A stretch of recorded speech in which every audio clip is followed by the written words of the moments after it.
இருக்கவே முடியலை. Phone use பண்ணாமல் இருந்தால் எனக்கு எப்போ பார்த்தாலும் ஒரு மாதிரி பதற்றமாகவே இருக்குது. அது ஏன்? நீ கேட்ட இந்த கேள்வி இருக்காப்பா, இது இப்போ உள்ள காலத்தில் 90% மக்களுக்கு இந்த கேள்வி இருக்குது. நீ கேட்ட அவங்க கேட்காம இருக்கிறாங்க. இவ்வளோதான் வித்தியாசம். நம்ம ஃபோன் யூஸ் பண்ணிக்கிட்டே இருக்கோம். ஃபோன் யூஸ் பண்ணாமல் அப்படி தனியாக உட்காந்தா ஒரு மாதிரியாக பதட்டமாக இருக்கும். கரெக்ட் தானே?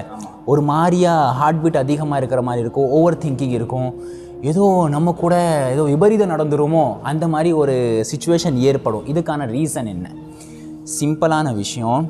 நீ ஃபோன் யூஸ் பண்ணிக்கிட்டே இருக்க. ஏன் ஃபோன் யூஸ் பண்ணுறேன்னு எப்போது யோசித்து பார்த்துருக்கியா?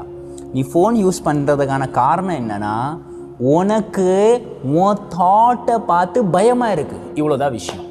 உனக்கு உன் தாட்டை பார்த்து பயமாக இருக்குது. நீ உன் தாட்னா என்ன? உன் மூளையில் உண்டாகக்கூடிய ஒரு விஷயம். அதை கண்டு நீ பயப்படுற. அதனால தான் நீ ஃபோன் யூஸ் பண்ணிக்கிட்டு இருக்கேன். நீ ஃபோன் யூஸ் பண்ணும்போது இல்லைனா இங்கே ஏதாவது ஒரு நீ தன்னுடைய மைண்டை டைவர்ட் பண்ணும்போது என்ன ஆயிரும்? அந்த தாட்டில் இருந்து நீ தப்பிச்சிருவேன். ஆக்சுவலாக நீ ஃபோன் யூஸ் பண்ணுறது உனக்கு அடிக்ஷனால் நீ ஃபோன் யூஸ் பண்ணலை.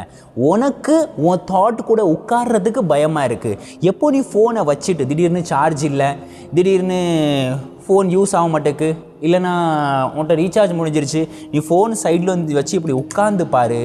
உன் கூடையே நீ உட்காந்து பாரு. உனக்கு அப்படியே பதட்டமாக இருக்கும். என்ன நடக்கும்னா அந்த சமயத்தில் நான் சொல்கிறேன், சில சிம்டம்ஸ் சொல்கிறேன். அந்த இடத்துல என்னென்ன நடக்கும்னா, உனக்கு ஹார்ட் பீட்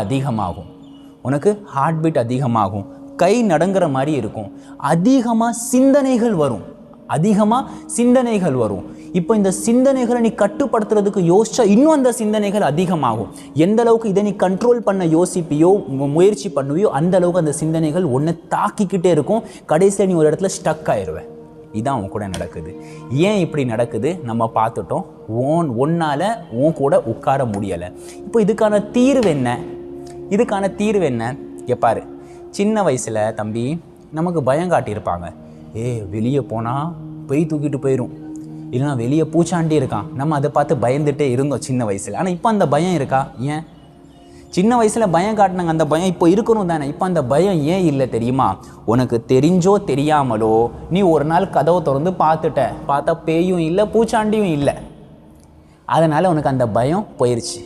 அதே மாதிரி தான் இப்போ நீ ஃபோன் யூஸ் பண்ணாமல் இருக்கும்போது உன்னுடைய தாட் இருக்கா, உன்னை தாக்கிக்கிட்டே இருக்கு, உனக்கு பயமாக இருக்குது. அப்போ என்ன பண்ணு? எப்படி நீ கொஞ்சம் ஆள் வளர்ந்த உடனே கதவை திறந்து பேய் இல்லைன்னு பார்த்து தெரிஞ்சுக்கிட்டியோ, அதே மாதிரி இப்போ நீ வளர்கிற ஸ்டேஜில் ஃபோனை சைடில் வச்சுட்டு உன் தாட் கூட நீ உட்காந்து உன் தாட்டை நீ அப்சர்வ் பண்ணி இது ஒன்றுமே கிடையாதுன்னு புரிஞ்சுப்பேன். இவ்வளோதான் விஷயம்.